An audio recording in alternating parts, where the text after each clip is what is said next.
اعوذ باللہ السمیع العلیم من الشیطان الرجیم بسم اللہ الرحمن الرحیم یسألونک عن الخمر والمیسر قل فیہما اسم کبیر ومنافع للناس واسمہما اکبر من نفعہما ویسألونک ماذا ينفقون قل العفو كذلك يبين الله لكم الآيات لعلكم تتفكرون صدقت یا رب العالمین۔ اللہ حکم الحاکمین کی بے پناہ حمد و ثنا کہ جو خالق بھی ہے، مالک بھی ہے، رازق بھی ہے، لاچاروں کی التجاؤں کو سننے والا،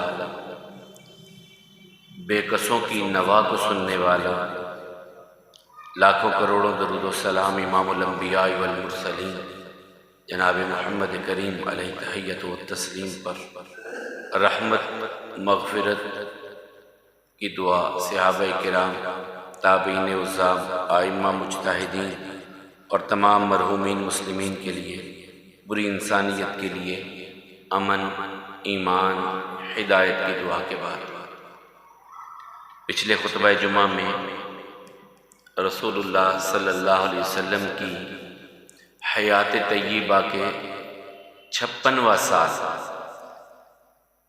جب رسول اللہ صلی اللہ علیہ وسلم کی زندگی کے 56 بہاریں آقا دیکھ چکے تھے، اس کے اہم واقعات میں نے آپ کے سامنے رکھنے کی کوشش کی تھی، اور خاص طور پہ غزوہ احد اس کے حوالے سے بات تھی، اور وہاں پر ہمارا اختتام ہوا تھا کہ صحابہ کرام پر بہت زیادہ اس معاملے میں، خاص طور پہ حضرت عثمان رضی اللہ تعالیٰ عنہ پہ غزوہ احد کے حوالے سے بہت ساری زبانیں دراز ہوتی ہیں۔ کہتے ہیں کہ رسول حضرت عثمان رضی اللہ تعالیٰ عنہ یہاں سے بھاگ گئے تھے، یا جو بھی جس طرح بھی، وہ کنڈیشن ایسی بن چکی تھی، معاملہ ایسا بن چکا تھا کہ سامنے سے بھی کافر ہیں، پیچھے سے بھی کافر ہیں، درمیان میں مسلمان آ گئے، اور اسی وقت یہ شور مچا دیا گیا کہ رسول اللہ صلی اللہ علیہ وسلم شہید ہو گئے ہیں۔ اب یہ نہیں سمجھ آ رہی تھی کون مسلمان کون کافر، کوئی باوردی فوج تو تھی نہیں کہ مسلمانوں کا یونیفارم علیحدہ ہے، کافروں کا علیحدہ ہے، پتہ چل جائے کون مسلمان کون کافر ہے۔ بھگدڑ مچ گئی، اس بھگدڑ میں جو جدھر رخ ہوا چلا گیا، اور اللہ تعالیٰ نے اس غزوہ کے بعد ان صحابہ کرام کی معافی کا اعلان کر دیا۔ سورہ آل عمران میں اللہ تعالیٰ نے معافی کا اعلان کر دیا کہ جو کچھ بنا، جس طرح ہوا، جو ہوا، میں نے تم سب کو معاف کر دیا۔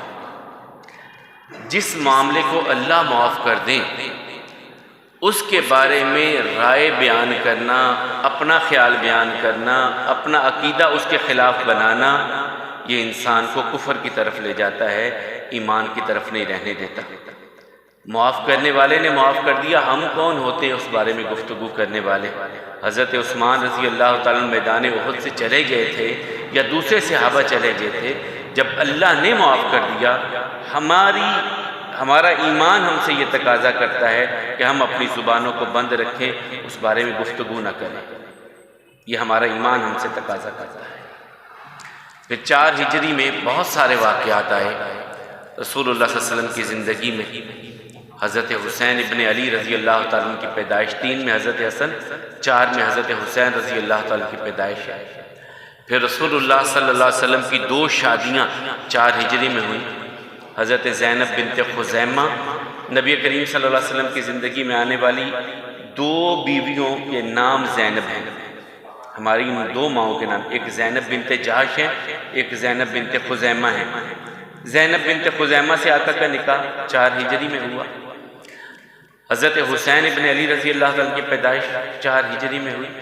حضرت زید بن ثابت جو کاتب وحی ہیں، رسول اللہ صلی اللہ علیہ وسلم کے لیے کتابت کرتے تھے، لکھتے تھے، ان کو حکم دیا کہ تم عبرانی زبان سیکھو۔ عبرانی وہ زبان جس میں اللہ نے تورات و انجیل کو نازل کیا، اس زبان کو سیکھو تاکہ جب میں نے پیغام دوسرے بادشاہوں تک جائیں تو تم خود لکھنے والے ہو، کسی سے لکھوانا نہ پڑے۔ اور اسی 4 ہجری میں رسول اللہ صلی اللہ علیہ وسلم کا سیدہ ام سلمہ رضی اللہ تعالیٰ عنہ وارضہ ان سے نکاح ہوا۔ یہ بڑی عظیم خاتون ہے، بڑی عظیم خاتون ہے، میاں بیوی دونوں مسلمان ہوئے۔ ان کی ہجرت کا واقعہ بڑا کمال کا ہے، دونوں مسلمان ہو گئے اور ایک اللہ نے بیٹا عطا کیا، اللہ نے ایک بیٹا عطا کیا، مسلمان ہوئے، ہجرت کر کے مکے سے مدینے آنے لگے۔ حضرت ابو سلمہ کے خاندان کے لوگ آ گئے، کہا یہ بیٹا ہمارا ہے، ہمارے خاندان کی نشانی ہے، تو مسلمان ہو گیا، تو چلا جا، ہم اپنے بھتیجے کو تیرے ساتھ جانے نہیں دیں گے، اور یہ جو تم مال لے کے جا رہا ہے نا، یہ بھی ہمارا بھائی تھا جب تو نے کمایا تھا، اس مال کو بھی ہم نے لے جانے نہیں دینا۔ حضرت ابو سلمہ کہنے لگے مال بھی رکھو، یہ بیٹا بھی رکھو، میں تو مدینے جانے لگا ہوں، مجھ سے یہ اب فراق برداشت نہیں ہوتا کہ رسول اللہ صلی اللہ علیہ وسلم سے جدائی اب مجھ سے برداشت نہیں ہوتی، میں تو ان کی محفلوں کو ترجیح دوں گا، بیٹا رہتا ہے تو رہ جائے، مال جاتا ہے تو چلا جائے، میں نے تو اب مدینے جانا ہے۔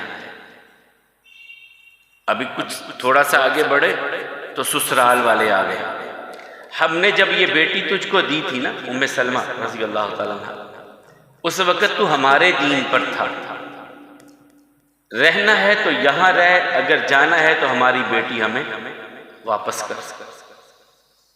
اب یہ بھی بڑا مشکل مرحلہ تھا، بہت مشکل مرحلہ تھا کہ بیٹا بھی گیا، مال بھی گیا، بیوی بھی۔ کہا اللہ کی رضا کے لیے رسول اللہ صلی اللہ علیہ وسلم کی محفل کو، مجلس کو ترجیح دیتے ہوئے بیٹا بھی قربان، مال بھی قربان، بیوی کو بھی چھوڑ کے جا رہے، اکیلے تنے تنہا مدینہ کی طرف۔ اب ام سلمہ کو ان کے بھائی لے گئے، خاندان والے لے گئے، بیٹا اپنے ددیال میں چلا گیا، چچا لے گئے۔ اب ماں تڑپ رہی ہے کہ میرا بیٹا تو کم از کم مکے میں رہتے ہوئے مجھ کو دلا دو، میرا بیٹا تو مجھ کو دلا دو، مکے میں تم نے مجھ کو روک لیا ہے، بچہ تو مجھ کو دے دو۔ اور یہ بہت زیادہ پریشان رہتی، اتنی پریشان رہتی کہ خاندان والوں کو رحم آ گیا، انہوں نے کہا بچہ تو دو اس کو۔ جب بچہ مل گیا تو پھر خامند کی یاد آئی، روتی رہتی، آنکھوں میں آنسو ہر وقت رہتے۔ جب میاں بیوی کی اچھی زندگی گزری ہو تو یہ معاملات ہوتے ہیں، تو ترس آ گیا ان کو، انہوں نے کہا یار اس بیوی کو جانے دو، مدینہ جانے دو اس کو۔ اب یہ مدینہ میں پہنچی ہیں، 2 سال گزرے، تیسرے سال میں خامد بیمار ہوئے، چوتھے سال میں ان کی وفات ہوئی۔ جب یہ بیمار ہوئے تو رسول اللہ صلی اللہ علیہ وسلم عیادت کرنے کے لیے آئے، حال پوچھ رہے ہیں، لیکن دیکھا کہ اب کنڈیشن بچنے کی نہیں ہے۔ حضرت ابو طلحہ نے رسول اللہ صلی اللہ علیہ وسلم کے سامنے زندگی کی آخری سانسیں لی، تو آنکھیں جس وقت کوئی بھی فوت ہوتا ہے تو آنکھیں یوں آپ اوپر کو اٹھتی ہیں ایسے۔ آقا علیہ الصلوۃ والسلام نے پھر آنکھوں پہ ہاتھ رکھا، بند کیا، آنکھوں کو بند کیا، اور پھر فرمایا کہ جب روح نکلتی ہے تو نظر پیچھا کرتی ہے، آنکھوں کو بند کیا کرو۔ یہاں پر فوت ہوتے ہی رسول اللہ صلی اللہ علیہ وسلم نے پھر ان کے لیے دعا کی، ان کے لیے دعا کی رسول اللہ صلی اللہ علیہ وسلم، اللہم اکتبھا فی العلیین، اللہم اغفر، مختلف الفاظ کے ساتھ رسول اللہ صلی اللہ علیہ وسلم نے پھر ان کے لیے دعا بھی کی۔ اور وہاں سے پھر پلٹ آئے رسول اللہ صلی اللہ علیہ وسلم، جنازہ تدفین، یہ سارا معاملہ تھا۔ اس وقت تلقین کی گھر والوں کو، ایک وظیفہ بتایا رسول اللہ صلی اللہ علیہ وسلم نے، جب بھی کوئی نقصان ہو جائے، پریشانی آ جائے، آقا کہتے ہیں یہ پڑھ لیا کرو، اللہ سارے نقصانوں کے ازالے کر دیتے ہیں۔ وہ تھا اِنَّ لِلَّهِ وَإِنَّ إِلَيْهِ رَاجِعُونَ، اللہ ہی کا تھا جو لے گیا، ہم نے بھی اللہ کی بارگاہ میں جانا ہے۔ اللہم اجرنی فی مصیبتی واخلف لی خیر منہا، یا اللہ یہ جو تکلیف ہم پر آئی ہے نا، اس کا ہمیں اجر عطا کر، ہم صبر کرنے والے ہیں، اور اس سے بہتر ہمیں عطا کر دے، جو ہمارا نقصان ہو گیا ہے نا اس سے بہتر ہمیں عطا کر دے۔ حضرت ام سلمہ رضی اللہ تعالیٰ کہتی میں پڑھتی تھی لیکن میرے دل میں تھا کہ میرے خامن سے اچھا کوئی انسان ہے ہی نہیں، اس سے بہتر مجھے کہاں مل سکتا ہے۔ اتنی اچھی میری اس کے ساتھ زندگی گزری تھی کہ میں سوچتی تھی میرے خامن سے اچھا مدینے میں کوئی اور ہے ہی نہیں جو میری زندگی میں آ سکے۔ لیکن آقا کی بات پہ بھی یقین تھا کہ آقا کہتے تھے اللہم اجرنی فی مصیبتی واخلف لی خیر منہا، پڑھو اللہ اس سے بہتر معاملہ تمہارے ساتھ کر دیں گے۔ پڑھتی میں اس یقین سے تھی کہ آقا نے کہا ہے یقیناً اس میں بہتری ہے۔ عدت گزر گئی۔ عدت کتنی ہوتی ہے بھلا؟ جب خامد فوت ہو جائے، عام بندہ کوئی فوت ہو جائے 3 دن تک کے لیے، اور اگر خامد فوت ہو جائے بیوی کا تو 4 مہینے 10 دن تک کے لیے اس عورت پر عدت کا مطلب ہوتا ہے کہ اب اس نے زیب و زینت نہیں کرنی، زینت وغیرہ کے کوئی معاملات نہیں کرنے، اس نے غیر محرم سے ملاقات نہیں کرنی، اور یہ خامد کی وفات سے شروع ہو جاتا ہے معاملہ۔ ہمارے ہاں جو اکثر کہتے ہیں نا پتہ اس نے عدت گزارنی ہے کہ نہیں گزارنی، کیا کریں، خامد کی وفات سے متصلاً یہ معاملہ شروع ہو جاتا ہے۔ گزارنا نہ گزارنا یہ آپ کے اختیار میں نہیں، یہ اللہ کا حکم ہے۔ اور 4 مہینے 10 دن وہ عورت زیب و زینت نہیں کرے گی غیر محرم سے۔ غیر محرم کون ہوتے ہیں؟ جن سے اس بیوی کا نکاح ہو سکتا ہے وہ غیر محرم ہے، جن سے نکاح نہیں ہو سکتا وہ محرم ہے۔ محرم مل سکتے ہیں، غیر محرم نہیں مل سکتے۔ تو ام سلمہ رضی اللہ عنہ کہتی میں پڑھتی رہی، میری عدت مکمل ہوئی تو پیغام آ گیا مدینے کے سردار کی طرف سے، آقا کا پیغام آ گیا، ام سلمہ اگر تم ارادہ رکھتی ہو، خواہش رکھتی ہو تو میں تم سے نکاح کرنے کے لیے تیار ہوں۔ کہتی اس وقت میں میری زندگی کے حسین ترین خوبصورت ترین لمحات میں سے وہ لمحے تھے جب رسول اللہ صلی اللہ علیہ وسلم کی طرف سے پیغام آیا اور میں نے جان لیا کہ اللہ پہ بھروسہ کرتے ہوئے پڑھ دو، اللہ بہتر چیز عطا کر ہی دیتے ہیں۔ اللہم اجرنی فی مصیبتی واخلف لی خیر منہا۔ جب بھی کوئی پریشانی آ جائے، جب بھی کوئی تنگی آ جائے، جب بھی کوئی نقصان ہو جائے، اللہ اس سے بہتر ازالہ کرتے ہیں اس کے ساتھ۔ ام سلمہ کہتی ہیں مجھے بھول گئے ابو سلمہ بھی کہ جب رسول اللہ صلی اللہ علیہ وسلم کی طرف سے پیغام آیا کہ ام سلمہ ہم تو اس سے نکاح کرنا چاہتے ہیں، اگر تو ارادہ رکھتی ہو تو اس سے بڑھ کر اور کیا چاہیے کہ رسول اللہ صلی اللہ علیہ وسلم کے عقد میں آ گئے۔ تو یہ بھی 4 ہجری کا معاملہ۔ اور پھر احکامات میں آپ ذہن میں رکھیں 1 کم 90 آیات ہیں قرآن کریم کی جن میں اللہ تعالیٰ نے یا ایھا الذین آمنو کہہ کر کے ایمان والوں کو مخاطب کیا، اور اسی کے بارے میں حضرت عبداللہ رضی اللہ عنہ کہتے ہیں کہ جب یا ایھا الذین آمنو سنو آیت میں تو پوری توجہ، دائیں بائیں پھر نہیں، پوری توجہ سے اس آیت کو سنو۔ اللہ تعالیٰ بہت عظیم کوئی حکم دے رہے ہوتے ہیں، کسی بہت برے عمل سے روک رہے ہوتے ہیں، پوری توجہ کے ساتھ مکمل فوکس اس آیت کو سننے میں اور اس کے معنی میں غور و فکر میں لگا ہے۔ یہ 1 کم 90 آیات ہیں اور ساری مدینہ طیبہ میں نازل ہیں۔ مکی آیات میں آپ کو کہیں بھی یا ایھا الذین آمنوا نہیں ملے گا۔ اب جب مدینہ میں آنے کے بعد احکامات اترنے لگے، مکی میں تو توحید تھی، آخرت تھی، رسالت تھی، پہلے قوموں کے تذکرے تھے، اکثر معاملہ یہ ہوتا تھا۔ مدینے میں آنے کے بعد جب ایک جمعیت بن گئی پھر احکامات اترنے لگے، نماز یوں پڑھنی ہے، وضو اس طرح کرنا ہے، نماز کے لیے کھڑے ایسے ہونا ہے، ان اوقات میں اس طرح یہ پابندیاں اختیار کرنی ہیں۔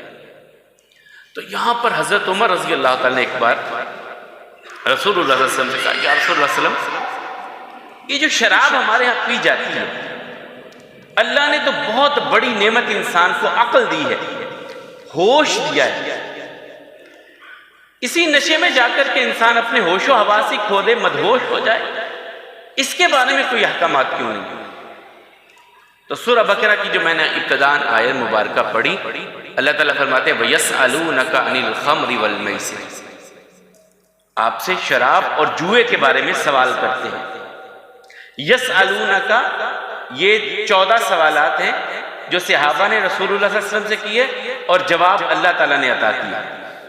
یہ قرآن کریم میں 14 سوالات ہیں جن کو سوال صحابہ نے کیا اور جواب اللہ تعالیٰ کی طرف سے آیا۔ اور ان آیات کا ابتدا کیا ہے؟ یسألونک، آپ سے پوچھتے ہیں، سوال کرتے ہیں آپ سے، اور اللہ نے جواب دیا۔ اور 2 آیات ہیں یستفتونک، اے پیارے نبی آپ سے فتویٰ مانگتے ہیں، اللہ یفتیکم، اللہ ان کو فتویٰ دیتا ہے۔ یہ 2 آیات ہیں قرآن کریم میں۔ 190 یا ایھا الذین آمنوا آ گئی، 14 آیات یسألونک، آپ سے سوال پوچھتے ہیں اور اللہ نے جواب دیا، اور 2 آیات یستفتونک، آپ سے فتویٰ مانگتے ہیں، اللہ فتویٰ دیتا ہے۔ جی برابر۔ تو ان میں سے پہلی آیت سورہ بقرہ میں آئی کہ آپ سے جوئے اور شراب کے بارے میں پوچھتے ہیں، یہ 3 ہجری کے قریب یہ سوال۔ ان سے کہیے کل فیہما اسم قبیح ومنافع للناس، فائدہ تو لوگوں کو کچھ ہے لیکن اس کا گناہ بہت بڑا ہے۔ اسمہما اکبر من نفعہما، اور گناہ اس کے نفع سے بہت زیادہ ہے۔ یہ پہلا حکم قرآن کریم میں شراب اور جوئے کے بارے میں نازل ہوا۔ عمر فاروق رضی اللہ عنہ کہتے ہیں نہیں یا اللہ اس کو اور واضح کر۔ یہ ابھی سلسلے چل رہے ہیں کیونکہ عرب میں شراب ان کی گٹی میں تھی اور 100 کے قریب نام رکھے گئے تھے شراب کے، اس کی ترتیب، بنانے کی ترتیب کے لحاظ سے، پینے کی ترتیب کے لحاظ سے 100 کے قریب نام تھا، اور بہت دل دادا تھے اس چیز سے۔ اور ایسا وقت بھی آیا کہ صحابہ کرام کی محفل، کھانا لگائے، دوست سارے بیٹھے، کھانا کھایا، بعد میں دور چلے شراب کے، نماز کا وقت ہوا، نماز کے لیے ایک کو آگے کر دیا گیا اور وہاں پر آیات کی ترتیب بدل گئی۔ یا ایھا الکافرون لا اعبد ما تعبدون کہنا تھا، یا ایھا الکافرون اعبد ما تعبدون، جن کی تم عبادت کرتے ہو ہم بھی انہی کی عبادت کرتے ہیں۔ پھر سورہ نساء میں اللہ تعالیٰ نے دوسرا حکم نازل کیا اس کے بارے میں، یا ایھا الذین آمنوا لا تقربوا الصلاۃ وانتم سکارى حتی تعلموا ما تقولون، اہل ایمان نشے کی حالت میں نماز کے قریب نہ آنا جب تک تمہیں علم نہ ہو جائے تم کہہ کیا رہے ہو۔ جب تمہیں یہ ہوش و حواس ہو کہ ہم کیا کہہ رہے ہیں اس وقت نماز کے قریب آنا، اس کے علاوہ نماز کے قریب نہ آنا۔ اس میں ویسے ایک اور بھی بڑی بات ہے، اللہ تعالیٰ کہتے ہیں جب تمہیں پتہ ہو تم کیا کہہ رہے ہو۔ ہم جو اکثر ہم نماز پڑھتے ہیں ہمیں پتہ ہوتا ہے ہم کیا کہہ رہے ہیں، قطعاً ہمیں معنی کا نہیں پتہ ہوتا ہم اللہ سے کیا کہہ رہے ہیں۔ دنیا میں تو کسی کے پاس جائیں تو ہم لفظ سوچ سوچ کے بولتے ہیں کہ یار اس کو پتہ چل جائے میں کیا اس سے کہہ رہا ہوں۔ اللہ کے سامنے کھڑے ہیں کیا کہہ رہے ہیں پتہ ہی نہیں۔ اللہ کی قسم اگر ہمیں صرف پہلی دعا جسے دعائے استفتاح کہتے ہیں، پہلی دعا ابتدا کرنے والی نماز کی، وہ جو رسول اللہ صلی اللہ علیہ وسلم پڑھتے تھے اللہم باعد بینی و بین خطایایا، اس دعا کا مفہوم ہمیں سمجھ آ جائے نا تو ہماری نمازوں کی کیفیت بدل جائے۔ پتہ چلے کہ ہم کہہ رہے ہیں یا اللہ ہم تو بڑے گناہ گار ہیں، ہم سے بڑا گناہ گار کوئی نہیں ہے، تو سب سے بڑا ہے، تو پاک ہے، ہم گناہ گار ہیں، ہمارے گناہوں کو ہم سے اتنا دور کر دے کما بعدت بین المشرق والمغرب، جتنا مشرق سے مغرب دور ہے نا ہمارے گناہوں کو ہم سے اتنا دور کر دے۔ ہمیں تو ہوش ہی نہیں ہوتی ہم کہہ کیا رہے ہیں۔ تو بہرحال یہ دوسری طرف بات چلی جائے گی، لمبی ہو جائے گی۔ بات کر رہے تھے کہ دوسرا حکم شراب کے بارے میں، نشے کے بارے میں آ گیا، لا تقربوا الصلاۃ وانتم سکارى، تم نشے کی حالت میں نماز کے قریب مت آؤ۔ عمر رضی اللہ عنہ کہتے ہیں میں نے پھر دعا کی یا اللہ اسے اور کھول دیا جائے۔ اب اس کا تیسرا حکم قرآن کریم میں سورہ مائدہ میں اللہ تعالیٰ نے نازل کیا، یا ایھا الذین آمنوا انما الخمر والمیسر والازلام رجس من عمل الشیطان والازلام انما الخمر والمیسر والانصاب والازلام رجس من عمل الشیطان، اے ایمان والو سنو، یہ شراب اور جوا، یہ بڑے بڑے آستانے اور یہ فالگیری کے تیر رجس من عمل الشیطان، پلید ہیں یہ سارے کام اور شیطان کے اعمال ہیں، رحمان کے بندوں کے اعمال نہیں ہیں۔ رجس پلید ہے، من فاجتنبوا لعلکم تفلحون، بچ جاؤ ان سے اگر تم کامیابی چاہتے ہو، کامیاب ہونا چاہتے ہو چھوڑ دو۔ اور پھر فرمایا انما یرید الشیطان ان یوقع بینکم العداوۃ والبغضاء، شیطان تمہارے اندر دشمنیاں پیدا کرتا ہے، شراب اور جوئے کے ساتھ شیطان تمہارے اندر نفرتیں پیدا کرتا ہے، تمہیں لڑواتا ہے ایک دوسرے سے۔ فاجتنبوا، بچ جاؤ اس سے، وَيَصُدَّكُمْ عَنْ ذِكْرِ اللَّهِ، اللہ کے ذکر سے روکتا ہے تمہیں، وَعَنِ الصَّلَاةِ، نماز سے روکتا ہے شیطان ان کے ساتھ تمہیں، چھوڑ دو۔ اب جب یہ آیات 4 ہجری میں نازل ہوئیں، رسول اللہ صلی اللہ علیہ وسلم نے آواز دینے والے کو بلایا، منادی کرنے والے کو بلایا اور کہا کہ مدینے میں اعلان کر دو، پورے مدینے میں اعلان کر دو میری طرف سے، اللہ تعالیٰ نے حکم نازل کر دیا، شراب اور جوا اور آستانوں پہ جا کر کے ذبح کیے ہوئے جانور، آستانوں پہ جانا، اور اسی طرح فال گیرے کے تیر، اللہ نے سارے کام حرام کر دیا۔ فال لیتے تھے وہ کہ اگر تیر دائیں جائے گا تو کام کرنا ہے، بائیں جائے گا تو کام نہیں کرنا، کسی بھی کام کرنے سے پہلے یہ بھی کوئی چیز نہیں ہے، شگون لینا، بدشگنی لینا کچھ نہیں ہے۔ بڑے بڑے آستانوں پہ جا کے جانور ذبح کرتے تھے، فلاں دیوی کی نظر، فلاں دیوتا کی نظر، فلاں کی نظر، فلاں کی نظر، یہ بھی شیطان کا عمل ہے۔ پھر جوا، اور جوا اس میں وہ کیا کرتے، بعض اوقات یہ ہوتا کہ جتنی رقم آئے گی ہم غرباء میں تقسیم کر دیں گے، سوچ دیکھیں، اللہ تعالیٰ کہتے ہیں یہ سب شیطانی اعمال ہیں۔ اور رسول اللہ صلی اللہ علیہ وسلم نے آواز منادی کرنے والے کو منادی کے لیے بھیج دیا کہ جاؤ جا کر کے اعلان کر دو کہ اللہ تعالیٰ نے رسول اللہ صلی اللہ علیہ وسلم پر یہ آیات اتار دی ہیں، اب شراب و جوا حرام ہو گئے ہیں۔ حضرت انس رضی اللہ تعالیٰ جو رسول اللہ صلی اللہ علیہ وسلم کے خادم کہتے ہیں میں اپنے چچا کے گھر میں تھا، ابو طلحہ رضی اللہ تعالیٰ، اور اس سے پہلے حکم نازل ہی نہیں ہوا تھا شراب کی حرمت کا، ان کے دوست بیٹھے ہوئے تھے اور دور چل رہے تھے، میں سب سے چھوٹا تھا، میں اپنے چچاؤں کو شراب پلا رہا تھا۔ باہر اعلان کی آوازیں بلند ہونے لگی، اعلان ہو رہا ہے، اعلان، تو میرے چچا ابو طلحہ کہتے ہیں بیٹا انس باہر جاؤ دیکھ کر کیا اعلان ہو رہا ہے۔ میں باہر نکلا، اعلان کرنے والے سے پوچھا کیا اعلان کر رہے ہو؟ کہا رسول اللہ صلی اللہ علیہ وسلم پر اللہ تعالیٰ نے احکامات نازل کر دیے ہیں کہ اللہ نے شراب اور جوئے کو حرام کر دیا ہے۔ میں واپس پلٹا گھر میں، ابو طلحہ پوچھتے ہیں انس کیا اعلان تھا؟ چچا اعلان ہو رہا تھا کہ اللہ تعالیٰ نے آیات اتار دی ہیں رسول اللہ صلی اللہ علیہ وسلم پر، اور رسول اللہ صلی اللہ علیہ وسلم نے اعلان کروا دیا پورے مدینے میں کہ اللہ نے شراب اور جوئے کو حرام کر دیا ہے۔ اب ان کے ہاتھ میں وہ پیالہ تھا یا جو بھی چیز تھی جس میں وہ پی رہے تھے، ابو طلحہ رضی اللہ تعالیٰ کہنے لگے بیٹا اسے پکڑو، جا کر کے باہر گلی میں بہا دو۔ اب اللہ اور اس کے رسول کا حکم میرے کانوں میں پہنچ چکا، اب یہ نہیں ہو سکتا کہ یہ پیالہ میرے ہونٹوں تک آئے، یہ نہیں ہو سکتا، پاسبل نہیں کہ رسول اللہ صلی اللہ علیہ وسلم کی بات کانوں میں پہنچ جائے اور ہم عمل نہ کریں۔ تو بیٹا اسے نالی میں بہا دو۔ ہمارے جیسا ہوتا کہ تو یار اب تو پیو نا، بعد میں دیکھیں گے، اب تو کرو نا، بعد میں دیکھیں گے۔ کہا نہیں، ابھی فوری، رسول اللہ صلی اللہ علیہ وسلم کی بات، اللہ کی بات میرے کانوں میں پہنچ گئی، اب میں اپنی مرضی نہیں کرنے والا۔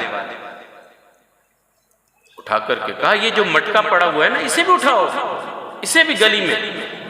اور انس کہتے ہیں، اعلان کرنے والا کہتا ہے کہ میں مدینے کے ایک کونے سے نکلا، دوسرے کونے تک پہنچا اعلان کرتے ہوئے، جب میں واپس مسجد نبوی کی طرف آ رہا تھا، مدینے کی گلیوں میں شراب اس طرح بہہ رہی تھی جس طرح پانی بہہ رہا ہوتا، کسی نے اپنے گھر میں رکھنی گوارا نہیں کی۔ یہ ہے وہ جو کہا نا کسی نے، مصور کھینچ وہ نقشہ کہ جس میں یہ صفائی ہو، ادھر فرمانے محمد ہو، ادھر گردن جھکائی ہو، وہ کما حق تصویر انہوں نے بنا کر کے دکھا دی کہ ادھر حکم کانوں میں پہنچا ہے۔ اور اللہ کے رسول صلی اللہ علیہ وسلم مسجد میں بیٹھے، صحابہ کرام آئے، یا رسول اللہ علیہ وسلم یہ حکم آ گیا؟ ہاں آ گیا۔ انہی میں ایک صحابی آئے خیبر سے، ان کا کاروبار تھا شراب کا، خیبر سے خرید کر کے لا رہے ہیں یہودیوں سے. راستے میں پتہ چلا معاملہ ختم ہو گیا اس کا، تو خرید کے لے کے آ رہا ہے.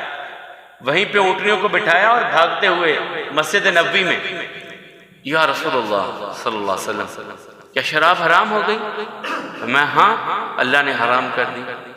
تو یا رسول اللہ صلی اللہ علیہ وسلم میں تو کاروبار یہ کرتا تھا اور میں خرید کر کے لے کے آ رہا ہوں، واپس کر رہا ہوں جا کے. کہا اس کا واپس کرنا بھی حرام ہے، واپس بھی نہیں کرنی ہے. یا رسول اللہ صلی اللہ علیہ وسلم اس میں تو یتیموں کے پیسے انویسٹ ہیں، یتیموں کے پیسے لگے ہوئے ہیں، پھر کیا کروں؟ کہا یتیموں کا مداوع کسی اور طریقے سے کر دیں گے، اب یہ استعمال نہیں ہوگی، نہ بکے گی، نہ واپس ہوگی یہ.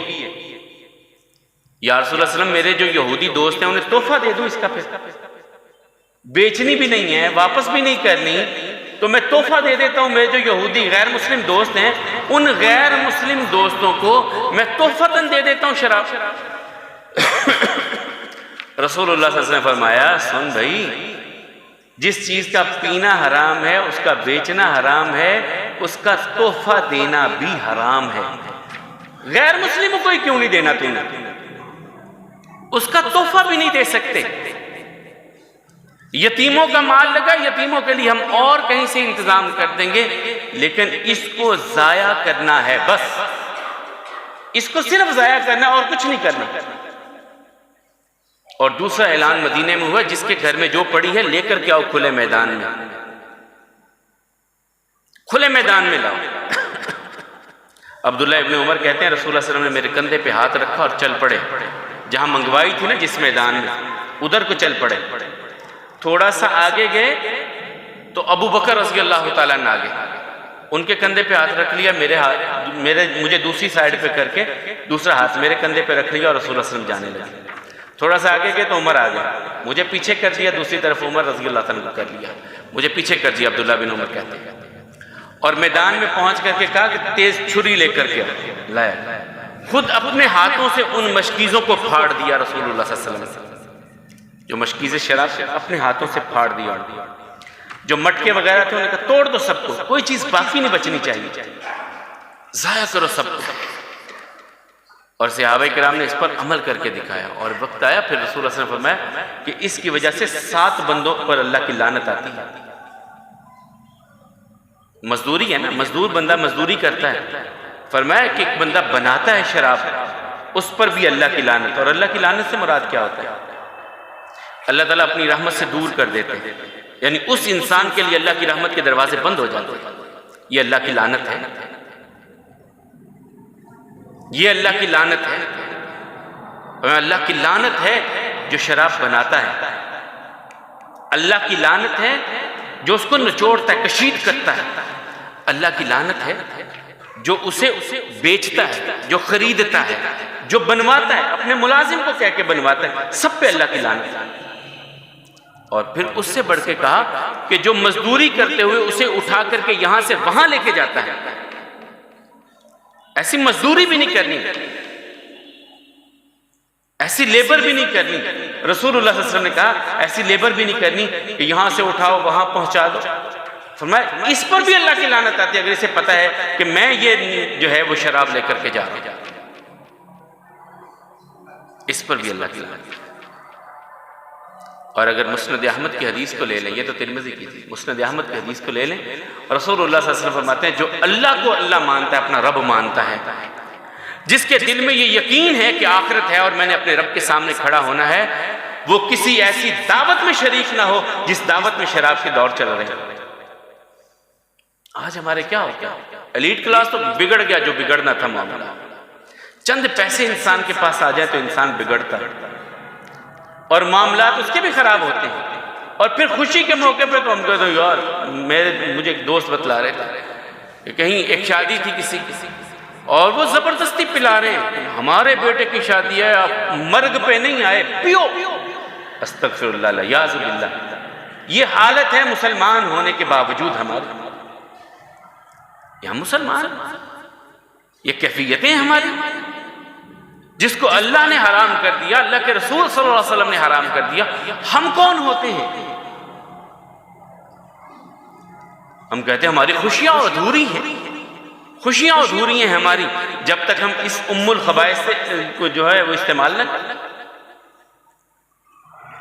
اور اللہ کے رسول صلی اللہ علیہ وسلم سے پوچھا گیا یا رسول اللہ صلی اللہ علیہ وسلم خمر کیا چیز ہے؟ یہ جو شراب کے لفظ استعمال انما الخمر، خمر ہے کیا؟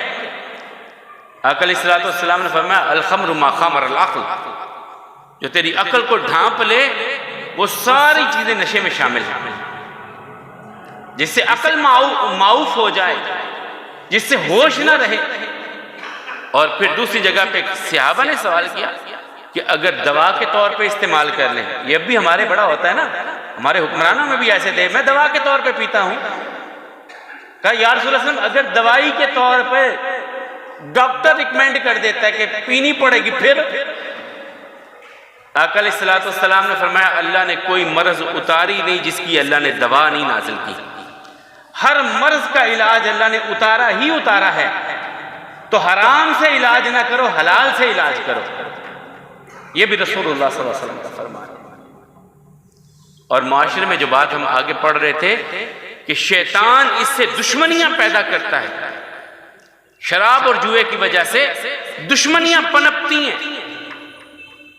آپ دیکھ لیں گھر برباد کیسے ہوتے ہیں، کسی آپ نشہ کرنے والے بندے کے پاس بیٹھ جائے اسے اور اس سے پیار سے ایک سوال کریں کہ تجھے یہ بری لت کیوں لگ گئی، کیسے اس برے معاملے میں تو آ گیا؟ وہ ایک بات کہے گا کہ دوستوں میں بیٹھا تھا، میرے دوست اسموکنگ کرتے تھے، انہوں نے کہا یار ایک سوٹا لگا کچھ نہیں ہوتا، سگریٹ لیو نا، میں وہ پی رہے تھے مجھے بھی دے دی، پی یار کچھ نہیں ہوتا۔ وہ ایک کش سے دو کش، دو کش سے ایک سگریٹ، سگریٹ سے ڈبیا، اور پھر ڈبیا سے آگے بڑھتا بڑھتا بڑھتا کہاں سے کہاں، کہاں سے کہاں انسان چلا گیا، کہاں سے کہاں انسان چلا گیا۔ گھر برباد ہو گئے، لٹ گئے، تباہی آ گئی، ہر چیز ضائع ہو گئی، ایمان بھی جاتا رہا، دنیا بھی جاتی رہی، دین بھی جاتا رہا۔ اور حضرت عثمان رضی اللہ عنہ کہا کرتے تھے کہ انسان کے پاس اللہ کی عطا میں سے سب سے بڑی چیز انسان کا شعور اور عقل ہے، اور یہ حقیقت ہے۔ مال و دولت انسان کے پاس جتنا بھی ہو، تھوڑی سی عقل کا پیچ ڈھیلا ہو جائے انسان کے پلے کچھ نہیں ہوتا۔ سب سے بڑی چیز ایمان کے بعد آپ کے پاس عقل ہے، شعور ہے، اور آپ اس نشے میں پڑ کے اپنی عقل کو ضائع کر رہے ہوتے ہیں، سب سے زیادہ قیمتی چیز کو ضائع کر رہے ہوتے ہیں جو اللہ نے آپ کو عطا کی ہوئی ہے، اور آپ اللہ کی عطا کی ناقدری کر رہے ہوتے ہیں۔ اور دوسری چیز جوا، بے محنت کے شارٹ کٹ کے چکر میں امیر ہونا ہے، ہم نے شارٹ کٹ کے طریقے سے جوئے کھیلتے ہوئے، جوا کھیلو یار جلدی سے دولت مل جائے، سٹرگل نہیں کرنی، محنت نہیں کرنی، بغیر محنت کے ہمیں کچھ مل جائے، ہمارے پاس بھی گاڑی آ جائے، ہمارا بھی گھر بڑا ہو جائے، ہمارے پاس بھی یہ چیز ہو، ہمارے پاس بھی یہ چیز ہو۔ محنت کرو، اللہ سب کچھ عطا کرتا ہے۔ خالی ہاتھ آنے والے عبد الرحمن ابن عوف،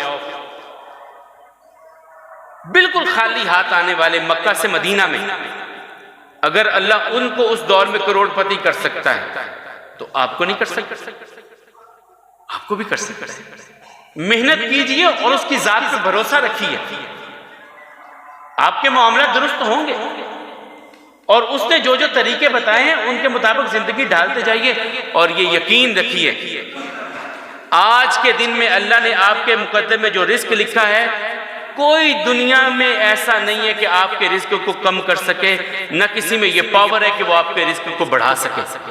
مثال کے طور پہ آج کے لیے اللہ تعالیٰ نے آپ کے لیے لکھا ہے کہ 10,000 روپے کمائے گا، وہ 9 نہیں ہو سکتے، وہ 10 ہی ہوں گے، وہ 10.5 بھی نہیں ہو سکتے، 10 ہی رہیں گے جو اللہ نے آپ کے لیے لکھے ہوئے۔ ہاں انتخاب آپ کا اپنا ہے، اسے حلال ذریعے سے حاصل کریں یا حرام ذریعے سے حاصل کریں۔ تو جوا ایسی ایک بدترین عمل ہے جس سے گھر لٹتے ہیں، عزتیں لٹتی ہیں، جس سے انسان جو ہے کیا کچھ نہیں بیچ دیتا، کیا کچھ نہیں ہم پڑھتے، جوئے میں یہ ہار گیا، وہ ہار گیا، وہ ہار گیا، وہ ہار گیا، وہ ہار گیا، وہ ہار گیا، اور اس کی لت بھی انسان کو دوستوں سے پڑتی ہے، جس طرح نشے کی لت دوستوں سے پڑتی ہے نا۔ یہاں رسول اللہ صلی اللہ علیہ وسلم کے کمال ہی کہنا، آقا فرماتے ہیں المرء علی دین خلیلہ، انسان اپنے دوست کے دین پر ہوتا ہے۔ دوست بناؤ تو سوچ سمجھ کے، پورے شعور کے ساتھ، کس سے دوستی کر رہے ہو، دوست بنانے میں احتیاط کرو۔ یہ فرمان ہے محمد رسول اللہ صلی اللہ علیہ وسلم کا، سوچ سمجھ کے دوست بنایا کرو، کیونکہ دوست کے دوست پر اثرات ہوتے ہیں۔ یہ میرا کہنا نہیں ہے، یہ رسول اللہ صلی اللہ علیہ وسلم کا کہنا ہے۔ اپنے دوست کا انتخاب کرتے ہوئے پوری چھان پھٹک کے ساتھ اس کا دین، نظریہ، عقیدہ، اس کے اعمال، اس کے افعال، اس کے کاروبار، ہر چیز کو پھٹک کر کے، چیک کر کے پھر دوستی لگانا، یہ آقا علیہ السلام فرماتے ہیں۔ تو وقت اختتام کی طرف چلا گیا۔ آج ہم بات کر رہے تھے 4 ہجری کے بڑے بڑے واقعات میں سے۔ رسول اللہ صلی اللہ علیہ وسلم کے ہجرت کر کے مدینہ آئے ہوئے جب 4تھا سال تھا، تو اس میں اللہ تعالیٰ کی طرف سے جو احکامات بڑے بڑے نازل ہوئے اور رسول اللہ صلی اللہ علیہ وسلم کی زندگی میں جو بڑے بڑے معاملات ہوئے، ان میں سے 3 چیزیں میں آج آپ کے سامنے رکھ پایا ہوں۔ ایک چیز تھی کہ رسول اللہ صلی اللہ علیہ وسلم کی 2 شادیاں 4تھی ہجری میں ہوئی ہیں، حضرت ام سلمہ رضی اللہ تعالیٰ عنہ کے ساتھ، اور وہ آخر پہ وہ وظیفہ پھر دہرا دوں گا آپ کے لیے جو اس وقت رسول اللہ صلی اللہ علیہ وسلم نے حضرت ام سلمہ سے کہا تھا۔ یہ میری اور آپ کی کل کائنات کے مومنوں کی ماں ہیں۔ ان کے جب خامد فوت ہوئے تو رسول اللہ صلی اللہ علیہ وسلم نے ایک وظیفہ بتایا تھا کہ جب بھی کوئی نقصان ہو جائے، کوئی نقصان ہو جائے، یہ وظیفہ پڑھتے رہو، اللہ تمہارے نقصان کا ازالہ کر دیں گے۔ اللہم اجرنی فی مصیبتی واخلف لی خیر منہا، یا اللہ یہ جو تکلیف آئی ہے اس کا ہمیں اجر عطا فرما اور اس کا بہتر نعم البدل عطا فرما۔ ماں ام سلمہ کہتی ہیں میرے خامد فوت ہو گئے، ہماری زندگی بڑی خوبصورت گزری تھی، اور میں سوچتی تھی ان سے اچھا انسان کوئی دنیا میں ہے ہی نہیں، میرے خامد سے اچھا۔ تو جب میرے خامد فوت ہو گئے، آقا نے کہا تھا یہ پڑھو اس سے بہتر مل جائے گا، میں پڑھتی تھی لیکن یہ تھا کہ اس سے بہتر تو کوئی ہے ہی نہیں۔ لیکن ایک دن آقا کا پیغام آ گیا، ام سلمہ اگر تمہارا نکاح کا ارادہ ہو تو میں تم سے شادی کرنے کے لیے تیار ہوں۔ تو مجھے یقین ہو گیا کہ اللہ نے مجھے اتنی بڑی دولت دے دی ہے، میرے سارے جو نقصان ہوئے تھے ان کا ازالہ ہو گیا ہے۔ تو جب بھی کوئی تکلیف آئے، جب بھی کوئی مشکل آئے، جب بھی کوئی پریشانی آئے، تو اس ورد وظیفے کو آپ نے نہیں چھوڑنا۔